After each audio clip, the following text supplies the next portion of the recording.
That's impactful. like you said, Yeah. it's deep. It's very deep. So that kept me going. It keeps me going when I have my things that I hope that you find your passion out there, whether it be real estate, whether it be medicine, whether it be sports, Welcome back to another episode of Key Factors Podcast. I'm your host, Mark Jones, and we're powered by ReviewMyMortgage.com.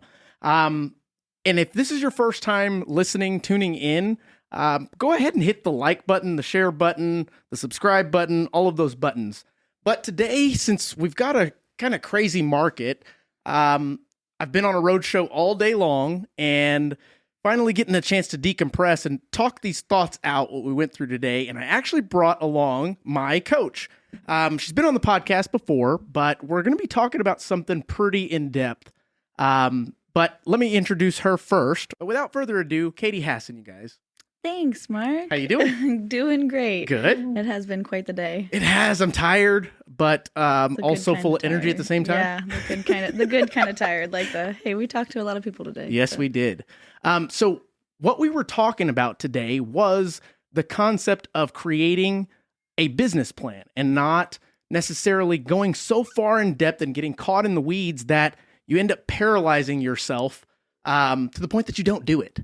And we were kind of peeling back things to make sure that people understood that you don't have to get super complicated with it, right? And with this market being the way that it is, you having the opportunity to coach so many different top producers, I wanted to talk about what you're seeing in regards to the market, what your top producers are saying, how they're viewing it, and all that stuff. Mm-hmm, mm-hmm. Yeah? Yes, I love that. Okay. It's definitely a conversation I've been having a lot lately.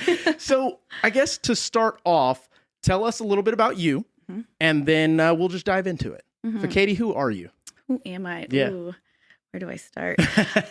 That's always a fun question. So I have been in the professional development space with coaching, sales, and leadership development for over 7 years now.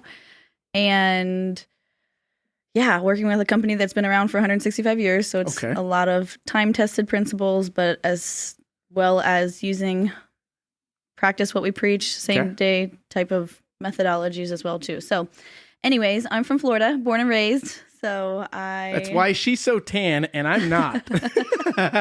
Yes. So that's a little bit about me. I love friends, family, quality time type of person. I love water sports. Okay. Actually, all sports. So I guess. Very skiing, competitive. Snowboarding. I've learned throughout the years. Yeah. Spearfishing, diving, all the Florida things. And I love challenging things like running and acro yoga and all the sports things. So that's a little bit personally, professionally. Okay. Yeah. And challenging things that kind of leads or opens the door to our topic, this market. I don't think that there has been a day that has gone by in the last, we'll call it several months, that I haven't heard this is a tough market. So that being said, what are you hearing from your top producers? What is the topic of discussion, first off, when it comes to that and it being challenging?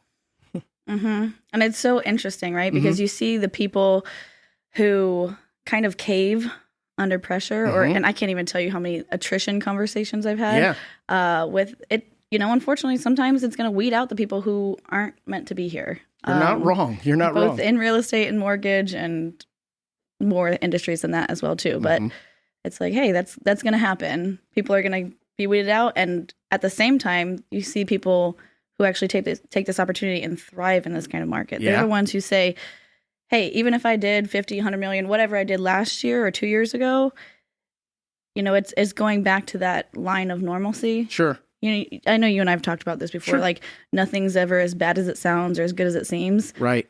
And thinking bigger picture, longer term, like those people, the people that are using this environment to thrive are the ones who are like, hey, this is my time to plant the right seeds. Make sure I'm getting back to basics. That's a huge topic of conversations of what does basics even look like? Right. How do I get back to basics? How am I making sure I'm doing the things that other people aren't doing right now? How am I making sure I'm solidifying the good relationships? And perspective. So when it comes to the concept of this market being challenging, from the folks that you're coaching, and obviously there's plenty, so you've got a good pool to get a good perspective, and I feel lucky to kind of get this perspective. Do most of them understand what kind of market we're in, or are they still trying to figure it out? And does that make sense? Okay. And I can speak from my personal experience. Yeah. Obviously, we coach over 3,000 people nationally, internationally, but I can speak from the people and the conversations that I'm having. And I would say that, yes, there is an element of like, this is what it is. And that's what it is. Right. It's factual. It's not emotional. And there's a huge difference. Okay. There is saying, hey, this is a different market, right? It's different than it was the last 2 years. It's not, oh my gosh, this is so tough. It's so hard. That brings so much more emotion into it. Sure. Which everyone's had those conversations and it's fine. It's just like, how far down that rabbit hole are you going to go? That makes sense. And so to answer your question, like, yes, there are people who understand the market and are adapting and trying to get ahead of it or adjusting as needed. Right. No one knows what's going to happen. Now, you're saying adapting, and that is a great kind of segue to understanding what changes are needed to be made in a market like we're having. And for those of you that are listening, watching, and not in tune with the market, maybe you're tuning in for the first time, who knows? But our market is very volatile when it comes to the interest rates, and those end up dictating what happens with the actual supply and demand, and really more so the demand side of things. And we're seeing a lot of folks that were getting ready to buy stop. We're seeing a lot of folks sitting on in their property because it's sub 3% rate. So it's turning into this mix of what is really going on type situation. So that being said, what changes, what adaptations are you seeing? Are you talking? What are you advising them to do? I think what comes to mind for me is a couple things. One, what kind of conversations are they having proactively? Okay.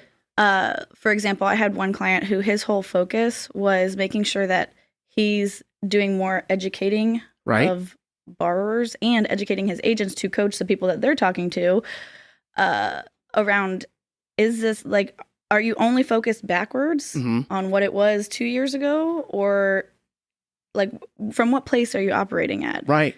And it's a lot more of education on, well, no one knows what's going to happen and you can't live in the past. Right. You know, no, you're not wrong there. I mean, are you seeing, and I call them needle moving activities. We've been in presentations, workshop back to back all day. So different analogies to this or alternatives that you can use are your CSFs, which are your critical success factors. Boom. Or your IPAs, which is not the beer. Yes, income producing activities. Boom. And then KPI, what I call them are needle moving activities. At the end of the day, what I'm doing, verb, is it going to potentially generate income? Does it move the needle forward or not? Are you seeing them change their needle moving activities or increase the current needle moving activities that they're doing? Does that make you what I mean there? What are you seeing out there? Because I'll give you my perspective after. Because you can give it to me now. No way. Because those of you listening out there, I'm actually jumping in to be more hands-on on the production side because of the market that we're in. It's not anything that I'm ashamed of. It's one of those things that as a leader, I have to roll up my sleeves and go back in the trenches. It's time to put the armor on and do what I do best, essentially, which is kind of fun. And I missed it quite a bit, but yeah, go ahead. Sorry. No, that's okay. To answer your question, I would say both. Okay. Both. And we had this conversation earlier. It's a both and. Okay. So for example, for the people who, maybe found it easy the last couple of years or whatever that was. Most. Or maybe the phone was ringing, right? Like it wasn't as much outbound or as much if you want to call it skill or grit or whatever you want to call it, like Mhm. it was different. Sure. And so for some people, it might have become more of like order taking. It might have Okay. been like, okay, yeah, let me figure out what I can do. And it was different. And so readjusting the focus, readjusting to, oh, like I need to go out and get the business. Mhm. So whether that is diversifying what income producing activities they are, Right. like we talked about earlier, I think it's very important not to replace something like building relationships and prospecting and making the phone calls Right. with just posting on social media or messaging. Or at the end of the day, written communication, no matter what it is, could be misinterpreted. So how many conversations are you having where you can actually look someone in the eye, get that nonverbal communication, hear what they're actually saying and what they're not saying? Right. And I think what is interesting about that is for the last 2.5 years almost, we've been able to not only get by in not having that face-to-face, over the phone, hear my tone, hear my demeanor, those type of additional things that you get versus a text message, but increase in production. Like not only were we sustaining and like, oh, let's figure this out, but we were all increasing in production. Mm-hmm. Now you've got it to where there's a lot of folks that are still relying on that habit. We'll call it habit now because it worked. So we stayed doing it. Mm-hmm. And they're trying to figure out how everybody else is still getting business, or there's others out there going, well, what do you mean the market's not bad or slow? And as you mentioned, it's putting yourself in the position to still win, finding those ways to get the business instead of letting it come to you. Mm-hmm. So that being said, and this is kind of a funny one, funky one, but in the past 2 years, you being a coach, have you seen less people or more people signing up for coaching as a tool to increase the production, or less because, I don't know, they had excess before and they really didn't take it seriously anyway? Does that make sense? It does. And I think maybe your coaching friends would like to hear this conversation. Yeah, I think obviously it's going to depend on who you're talking to. Yeah. Everyone has their own perceptions.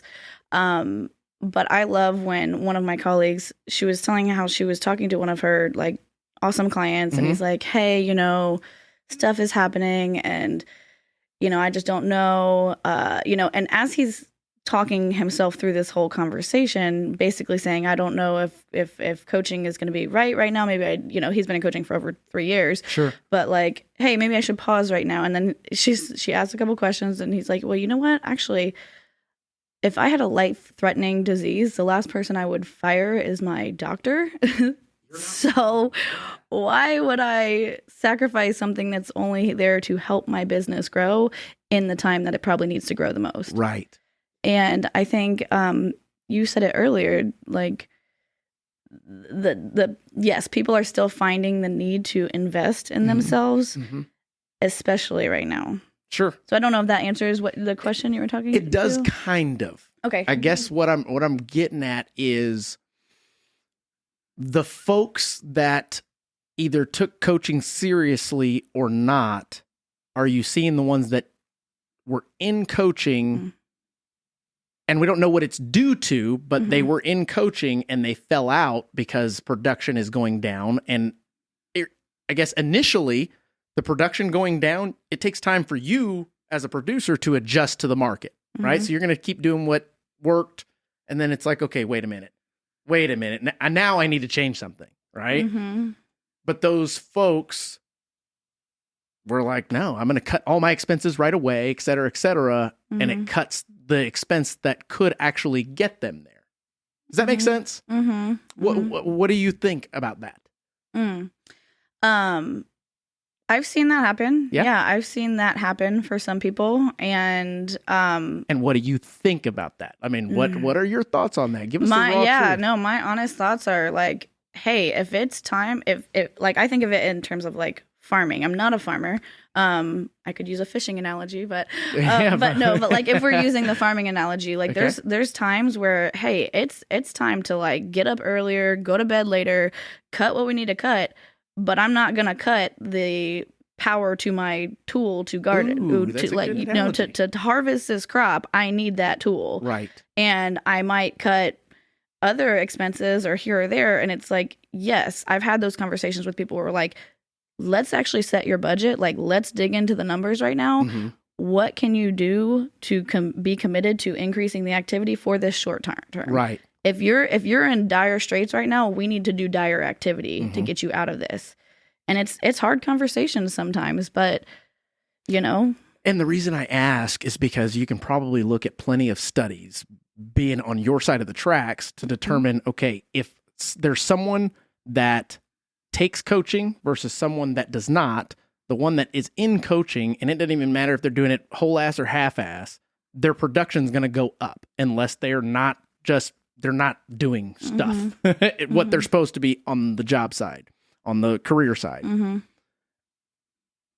How is that not obvious to someone like that? Does that make sense?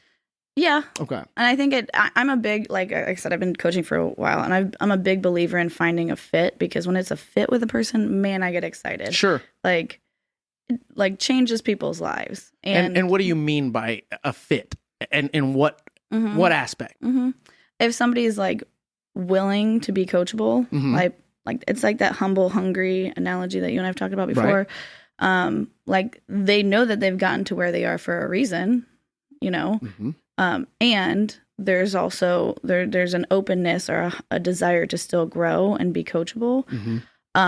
And I will say, like, of the clients that I can think of, I think I had at least 4 clients off the top of my head. I would have to go look specifics, but Right. that had their best years ever last year.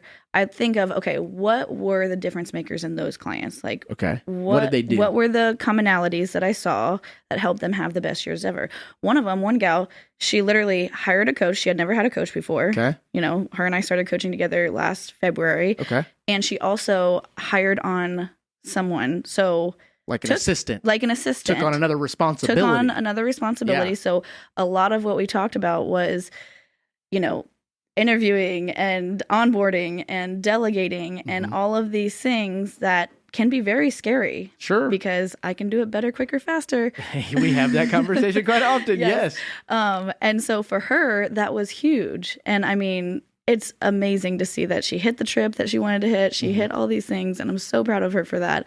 But if I'm to look at the common characteristics, I would say getting outside of the comfort zone, doing the uncomfortable activities, picking up the phone, getting back to basics, talking to more people, understanding that that's, you know, it's going to be a numbers game still. Sure. And then perspective, I think is huge. Right. When it comes to how am I protecting my perspective? Right. Right. And perspective being such a big, I guess, piece to the puzzle. It's that initial reaction. It's the what makes you do the next step. Yeah. How are you seeing? I don't know how it affects someone. Oh my gosh, it is huge. This is one of my favorite topics. I mean, I've personally had an emotional intelligence coach for 2 years now. Okay. Because it's, at the end of the day, we're all dealing with people. We're interacting with people, whether it's referral partners or clients or everything like that. And so we're dealing with our own emotions and our own stories in our head that come up based on what somebody says or doesn't say, or their response time, all of those things. So being able to take your own emotions into consideration, and this is one of those muscles that, like, you gotta flex it. You gotta constantly work it. I don't think that there's any finish line. I could say, you know, even my EQ coach would be like, she's still learning and growing. Yeah. But it's huge. It's huge when it comes to being aware of your own emotions, being aware of someone else's emotions without internalizing them, but being able to use them as information. Right. Now, I guess, give me an example of how that can be applied. Because there's a lot of folks out there that took what you just said, and I know obviously much more in depth about that topic, but there's a lot of folks that probably just heard that and went, that makes sense. but how do I apply it? Mm. And I mean, what is a good, I don't know, scenario? Yeah. Okay. So I'll put it in two different scenarios, Okay. from a day-to-day perspective and from a, let's say, a leader's perspective. Mm-hmm. So from like a day-to-day perspective, I think the easiest one that a lot of people could probably relate to is whether it's their family or their spouse or their kids. Sure. Like, typically the people that are closest with us know how to push our buttons the fastest. You're not wrong. Yeah. That's weird, huh? I know. And we know right? how to do the same. Right. I don't know. And I think where it becomes a difference maker is when not only you can be aware of like, hey, this is my trigger, this is my reaction, Mm-hmm. but how can I work on not having a reaction but a response, and like, Yeah. and that's Stop to think about it first and actually look at different perspectives instead of Yes. just going with my gut or my feeling or what have you. Yeah. And then from a leadership perspective, I think it's so easy to get caught up in the, here, let me just fix it for you. And I can speak from 100% experience at this, 11 years plus in previous, doing the same thing. And I think that is a very common trait of a top producer. Because initially, until we do some soul searching, some getting help from outside perspective, i.e. a coach, we do tend to think you can't do it as good as me, so just get out of the way. Whereas, And I'm helping you if I just show you how to do it and fix it. correct, when really I'm giving you a crutch and saying, here, stand on this. Right? It's the whole enabling versus empowering. I know we've had that conversation before, but yeah, really looking at like, how am I making this person feel when I'm just, it's the whole, am I teaching this person how to fish, or am I just giving them the fish? Like, Right. am I really helping this person learn by just doing it for them? Or am I actually, so to go from an EQ perspective, like we were just talking about, like, am I really taking their feelings into consideration? And not to be, mushy with all my team members and, but Right. really actually meeting them where they're at. Right. And Trying to understand, putting your feet in their shoes for a moment. As stinky as and they then may be. and being able to like show them how to do it, understand their understanding of what you're trying to show them how to do. See, and that's tough this day and age because everybody's got an outlandish perspective on everything. You got to be careful on what you say, how you do, what you do, when you do what you do. So yeah, that's it's kind of tough. I think if we're just talking surface level, it's like, I want to go deep. I want more than just Yeah. surface level. Yeah. Only because I think we're in a market where there's a lot of folks that are either going to do what we're talking about or they're going to get out of the business because the type of business that we're in, real estate, mortgage, you eat what you kill. If you're not killing anything, you're probably going hungry. And at a certain point, you can only go hungry for so long before you have to start chewing off your arm. And nobody wants that. But if there is a lifeline, a raft, a tool, something like that, or a concept or perspective that folks can take or adopt, let's try and give it to them. That's what I think.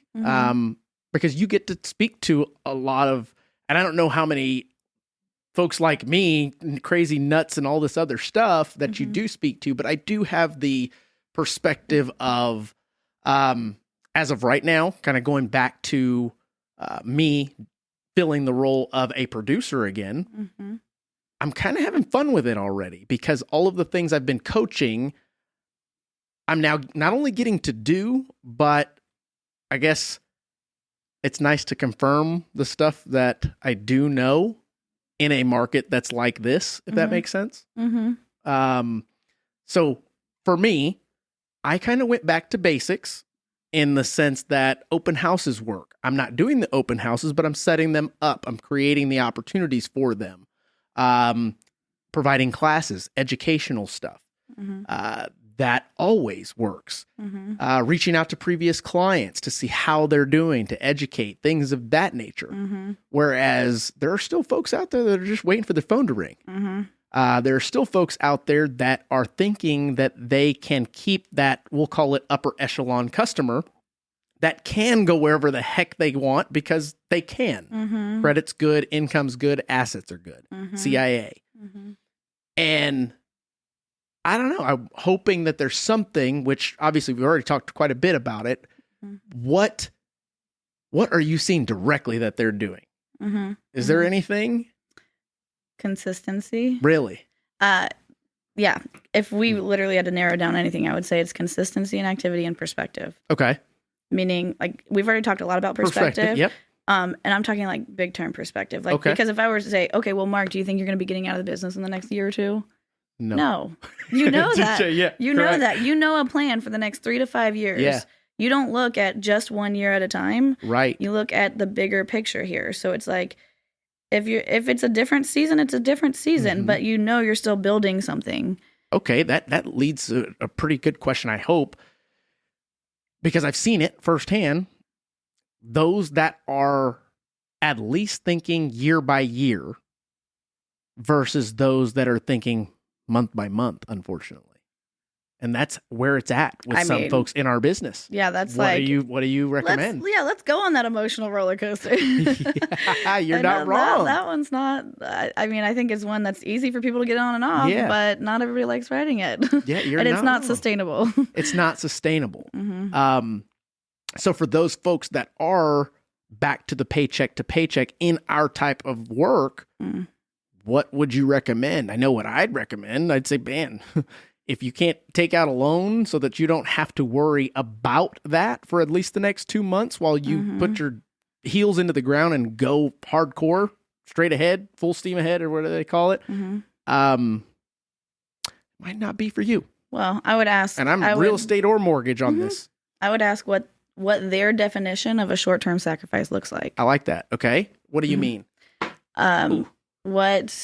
What it means to have a short-term sacrifice for the longer-term payoff. Like, are you willing to go get a second job and work on the weekends and wake up earlier, go to bed later, put in more activity for the short-term time? Of course, it's not going to be comfortable. Right. But it's still possible. Yes. Yeah. And so it's like, it comes down to, what do you want? And are you willing to put in the work for it? And really focus? And like I said, protect your perspective. I feel like that's so important. From a proactive, not a reactive standpoint. Sure. I mean, everyone has heard that phrase before. Like, it's mindset. Everything's mindset. Not necessarily. I mean, I like the concept of protect your perspective. Proactively. Proactively. Look, see, put that on a t-shirt. Yeah. But I do like that because in the market or in the day and age that we are in, information is freaking everywhere. You put on your phone and there's something about the real estate market. There's something about the mortgage market. And that kind of gets the people going type situation. So it's easy for somebody to have a strong mindset to eventually have that eroded to the point that it's like, okay, is this what they're saying real or really going to happen? And is there a crash? And which is both sides of the coin, right? That's what proactively protecting it. It's not just like you and I talked about earlier. It's like putting earmuffs on. It's like, okay, how am I feeding my mind positively, but how am I protecting my mind from what's seeping in from every, possible avenue, whether that's the person, whether that's your family, whether that's the person that you're doing business with, whether that's social media. Yeah. Like, what am I allowing myself to be influenced by? Sure. And am I actually checking in with that? Because it's easy to be inundated sometimes. Yeah, you're not wrong. I mean, we talked a lot about business plans today, and I want to try and incorporate that in somehow into this episode. So in switching gears a little bit, because you can only talk about the market and what they can do so many times. It's like the same thing we talk about. You can lead a horse to water, but you can't make him drink. I'm going to tell you what you need to change. You can try to make him thirsty, but you can't make him drink. Hey, you need to change. Okay. You need to change. And then it's like, okay, now you're out of the business because you didn't want to do the uncomfortable things. Getting uncomfortable, doing what you normally don't do because you didn't need to in the last 2.5 years type situation. Yes. And this will be my last point on this. Doesn't have to be, but go ahead. Okay. Well, and this is something that I incorporated for this year. Okay. What I've found to be helpful, if I'm going for a big goal professionally, if I also put a big goal personally that I want to achieve, okay, I've noticed that those disciplines or those habits correlate. Okay. Like, I guess elaborate, because Mhm. that's an interesting topic and something folks can adopt. mhm. Um, one of my best friends convinced me to run a marathon, Oh my God. and so it was one of those And a things. marathon is how long? 26.2 miles. Whoa. Okay. So she said, that's on your bucket list. I'm like, no, actually, I don't know if it is, but she knew that I would be up for the challenge. And one of my first coaching clients, she ran 50, or for her 50th birthday, ran 3 marathons in 3 days. And I have a colleague who's an ultra runner, actually a couple colleagues that run like 100-mile. I'm like, okay, if they can do that, I can do that. Whoa. So anyways, point being is we set out on this goal to run. It's like 80 something. Oh, they're 100 miles. Yeah. Oh my God. Yeah, Never mind. yeah. All right. No, wow. and you won't find me doing that. Okay. I'll do other things. Okay, But keep going. the goal was just to do the 26.2. I was tired while I was counting. So we put in that plan in place, and you have to stick to a regimen to do something like that without injuring yourself. Okay. And so set that big goal, and while doing that was also able to have one of my best years and grow my business and focus in other areas and be able to do other things. Because at the end of the day, forming the habit of discipline is correlated, Mm-hmm. and it will like show up in other areas. So Sure. that's just something that I've noticed. I'll see if we can actually dig deeper on this, because it's not written or anything like that, but what are your thoughts on the concept of you picking a big goal that had to do with health alongside a hefty goal professionally? Mm-hmm. Do you ever see that becoming, or how do you feel about that concept? Because I believe that probably has a lot to do with it. Your healthy life, everything else kind of follows. Mm-hmm. But yeah, Mm-hmm. what do you think? Yeah, that's part of my goal this year. I'm training for another. I'm only doing a 10K this year, but Only. yeah, that one's not as a serious. It is a bridge run, so there's an incline, but Oh, Lord.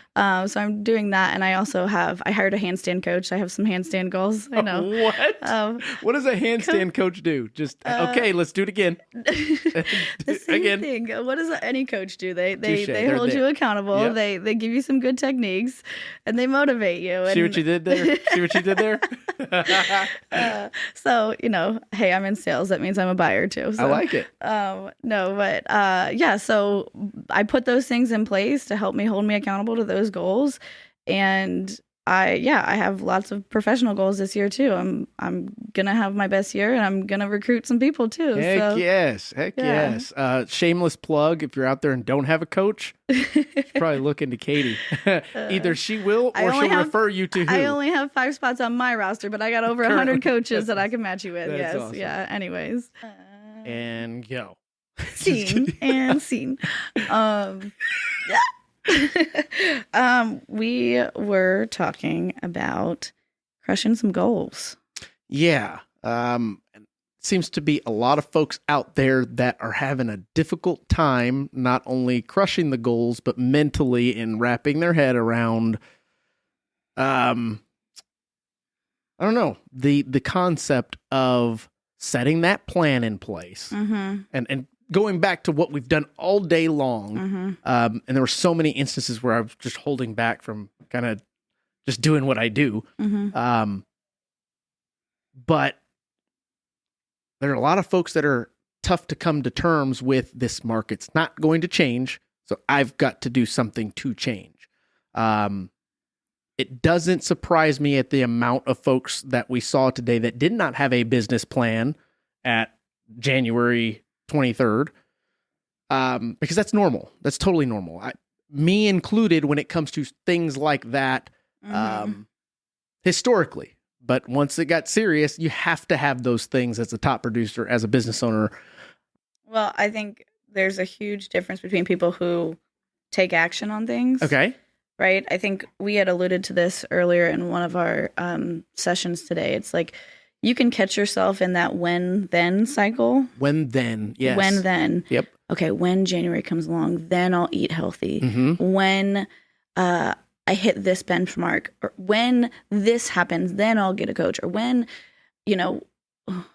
then, Yeah. right? When then is dangerous. When then this. Yeah. Yep. Like when I get that promotion, then I'll do this or Mm-hmm. whatever. what when then does is gives us the permission to procrastinate, not in a good way. Right. And I think it just gives us an excuse. And so it's like, if you can catch yourself in that when then thought process, it's like, wait a second, what is the root of that? Because ultimately the root of procrastination is fear. Right. And so it's like, if I can catch myself in that, it's like, wait a second, is this actually real? And that seemed to be a common theme of not only today, but anything anyone does in order to grow or to change. Or why don't you change? Because I'm scared to change. Correct. Yeah. If you know it's good for you, there's a difference between waiting on something that you're unsure about, or that you haven't made a decision. You still have there's hesitation, and then there's a difference between, like, if you we like to say it's easier to act your way into thinking than to think your way into acting. I never heard that before. Okay, so if you we'll use a gym analogy, right? Say, oh yeah, you wake up in the morning and you had planned to go to the gym. Oh, but I think it'll be better if I go later. Like later, I'm gonna think my way into wanting to go later. I see, because you've already pissed the plan that you had down the drain. You're like, whatever excuse overcame what you wanted to do, or you said you wanted to do.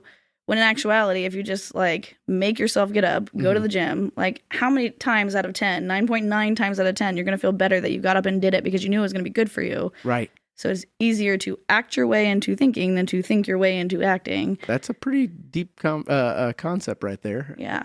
I mean, when it comes to things there that you go, guys. Well, I mean, I love Brene Brown stuff, and she has the 5, 4, 3, 2, 1 kind of thing, and it's just about taking conscious actions, especially in the areas that scare you in a good way, intimidate you in a good way. Well, I think if we can, let's touch on your thoughts on people getting uncomfortable, because it seems like the fear and uncomfort, and that, again, it goes into anything. Creating a business plan. Why? Because you're scared of it being too intrusive. You're scared of not knowing how to do it and doing it wrong, or not being able to accomplish what you put down on paper. I mean, what do you see with that? What do you recommend? What are your thoughts? I think I've seen the fear of success. What happens if I hit my goals and then I can't do it again? Or what if I'm expected to, there's too much pressure on the fear of success. There's obviously the fear of failure. What if I don't hit it? What am people are going to think? All of that. Or just the fear of the unknown. I don't know how to create a good business plan or something. And like we were talking about earlier, it's done is better than perfect. If anyone's coached with me, they know progress, not perfection. Hey, start somewhere and then go and build from there. But I think it's easier to, unless we are willing to see it or have someone point it out to us, it's easier to succumb to some of those hesitations, when-thens. So let's say someone that is knowing that they continue to miss the mark, not rise to the occasion, coming up with the excuse, would that be a reason why they would hesitate to, let's say, get into coaching or take advice or actually make that change? Because we're not in a market or situation to where somebody's scared of succeeding. They're 100% scared of failing, and they're almost paralyzed. And I keep saying they, but I feel like it's a large demographic of, let's say, a large group of new loan officers in the last 2 years that have gotten in the business. Probably a very select few handful of top producers still. And your folks that have been in the business for a long time and have been able to get by with being consistent with referrals. It's like, okay, what's going to happen? How do I make the push to actually do it? Does that make sense? And when you say you obviously have to want to make the change first. Yeah. Right? And people have to be honest with themselves about wanting to do it. But there's a lot of folks that want to do it, but don't actually do it. I think it might come down to forming those habits of getting uncomfortable. So do you suggest start small, or? I think something is better Something than is better than nothing. nothing. Yeah, Like, yeah. Like we had our semi-annual meetings last week, and our whole theme of the week was playing like a pro. Okay. Right. And part of that is showing up and forming those disciplines and getting uncomfortable. And, getting uncomfortable could be like, what if you're doing a lunch and learn, or if you're doing something like, are you actually filming that presentation? Are you going back and watching your mannerisms and listening to how you're talking, your vocal variety, and all of these things? Like, are you actually watching the game tape? Right. Or are you just showing up for the game, hoping that you win? Well, that in itself is a trait or a habit of a top producer in any sales, in my opinion. I mean, if you want to be great at something, you're going to have to see the hard truth. You're going to have to record it. You're going to have to watch it back. You're going to have to tell yourself, you say too much, or you say does that make sense? Like me, I have these little things that I'm working on, but I'm willing to be honest with myself, willing to take the extra time to record it so I can watch back type situation. There's a lot of folks out there that previously were unwilling and are still unwilling, and now it's getting worse and worse. I can't say, is there any hope for them as a coach when you have, and I'm sure you've had this situation happen to where they want to continue to just go through the motions and think things are going to change. Are you honest with them? I mean, the hard truth and nothing but the truth. Yeah. You can't handle the truth. Sorry. And usually it sounds something like, can I give you a piece of encouragement? Or, I think, yes, I've had those hard conversations, and I've seen, but the difference maker is if someone is just willing to dip their toe in the uncomfortable. Like, if you're unconditionally committed to growing, if you're unconditionally committed to your business, like, you don't need to go run a marathon tomorrow, but can you commit to running a mile, or at least walking a mile? Baby steps. Right? Like I said, it's such a broad question for a specific situation. Right. I think it's different for everyone, but the difference maker is, like, are you willing to, it's the common denominator of success. Are you willing to do what other people are not willing to do and form the habit of doing that? So when these, $1 million producers, your folks that are social media influencers are talking about this, it's not fluff. It is real regardless of who you are. Everyone's going to have their own opinions. I'm a big believer of both and. We've talked about that today. Okay. Like, if I only just go post on social media and, like, oh, people are just going to flood into me. Like, yeah. At the end of the day, we're in sales. You can't just order take. Are you an order taker, or are you a professional? Right. Like, are you a professional who is working on themselves, working on their business? Am I only relying on referrals, or am I willing to pick up the phone and cold call? I've had some of my best connections from cold calling. Yeah. You and I met randomly. I floated you, essentially. I just walked up to you and had a conversation. Like, you never know who you're going to meet and what kind of connection you can make. And so treating every person that you meet as, hey, this could be an amazing friendship. This could be an amazing partnership. This could be, my next champion. Yeah. See people as champions. That's a great perspective to have on that. Because there are plenty of opportunities for folks out there to seize those moments, but they never come to be because they're unwilling to. And I'll use an example that just heard sent to the loan officers today. You got to see it earlier today, which was just a little excerpt from Patrick Bet David that's talking about the loan officers and realtors that are not going to make it in this business. And he's pretty honest and blunt about it, to the point, to where the video is only like 5 minutes long. And he says point blank, if your phone's not ringing right now, you didn't do enough calling out back then to have the referrals coming through currently, because even right now, you're going to get less referrals regardless. So therefore, you have to pick up the phone and start dialing outwards in abundance at the moment. And if you're not willing to do that, it might not be for you. I mean, is that, you feel the same way, I would imagine. Yeah. I mean, at the end of the day, sales is still a numbers game. Yeah. I think it's about working smart and working hard. Depending on what kind of level you're at. Right. If you're just starting out, you got to get the reps in to be able to adjust your form. And I think the biggest thing that we can possibly take away from this is there are a lot of folks that may have forgotten that what we do for a living, real estate and mortgage, is still sales. Even though it didn't feel like it for a while. It's not just educating It's people? not just educating people. That's exactly the point there is we've flipped, and I've heard it many times. I've actually said it a couple times. But when I was saying it, I still knew that I'm educating you by way of sales, or I'm selling by way of education. It's just a little bit added value. Right. But there's a lot of folks that adopted it because it was easy and it didn't sound salesy. I mean, it's in itself, that's what it is. Right. That's a whole nother can of worms for another time. Yeah. What does salesy mean? What is right? sales? The true definition is not pushing someone to buy something. It's actually being able to ask some good questions, be able to find a need and provide a service. It's being able to lead someone to a point of decision. Right. And how are you asking those kind of questions? So there's a technical skills piece of it for absolutely, sure. yeah. And then there's a, the consistency piece of it, or just like, what are you actually doing with that? But what folks are having an issue with is getting the fish. It's like fish where the fish are. Well, where the hell are the fish? They're out there. They're out there. But you've got to go find them. You've got to be the salesperson. You've got to do what it took to get you to this point.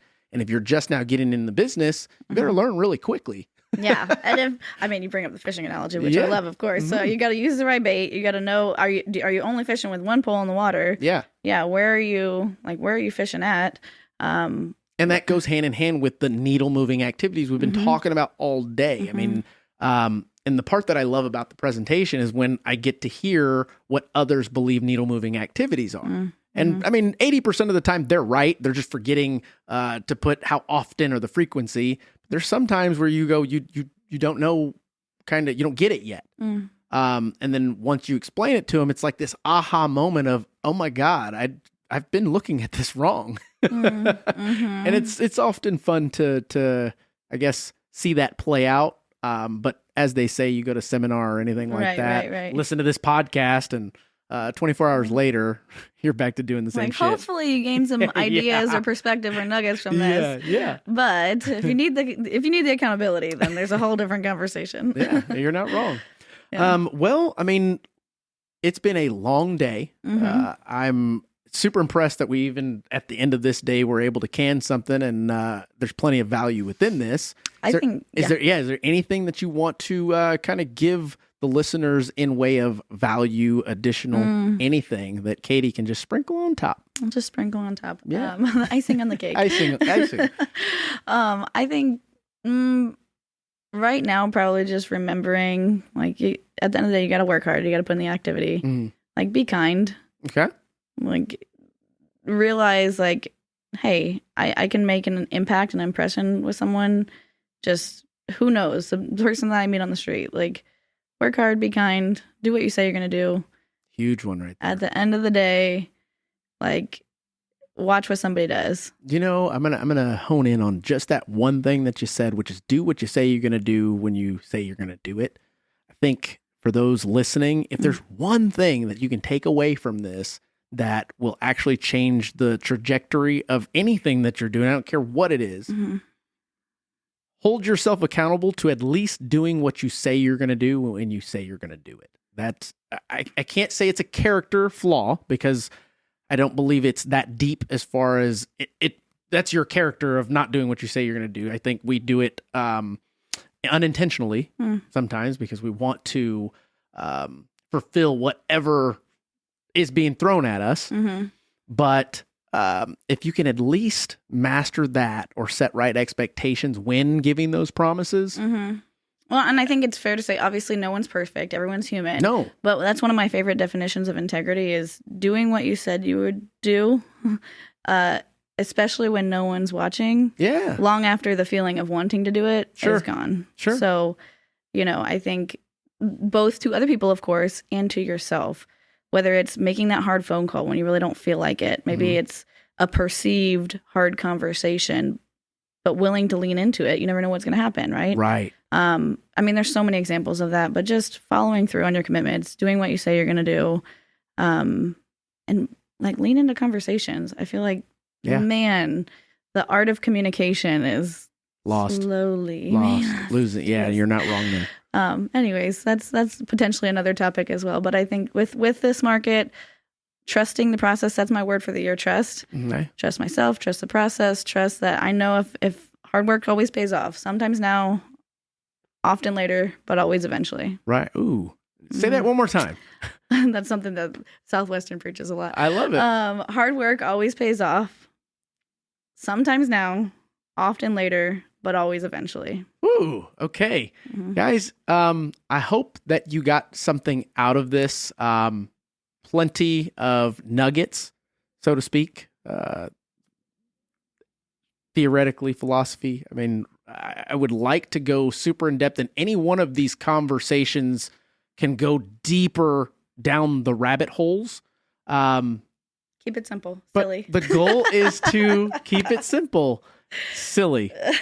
Don't be stupid. For the moment. I won't edit that out either. Oh, goodness. That's awesome. Katie, thank you. Thank you for joining me on this, and thank you for opening up about this stuff. I love having conversations like this. So if anybody wants to have a conversation, I will happily have these conversations. There you go. All right, guys. Well, it's been a long day, and I thought this was a pretty great way to end this. Again, if you know anyone that could possibly get something out of this, make sure to share it, like it, subscribe it. If you're watching on YouTube right now, and you didn't hit the like button, hit the like button now. Catch you on the next one. That's Impactful. Like you did. Yeah. It's deep. It's very deep. So that kept me going. It keeps me going when I have my things. I hope that you find your passion out there, whether it be real estate, whether it be medicine, whether it be sports, whether it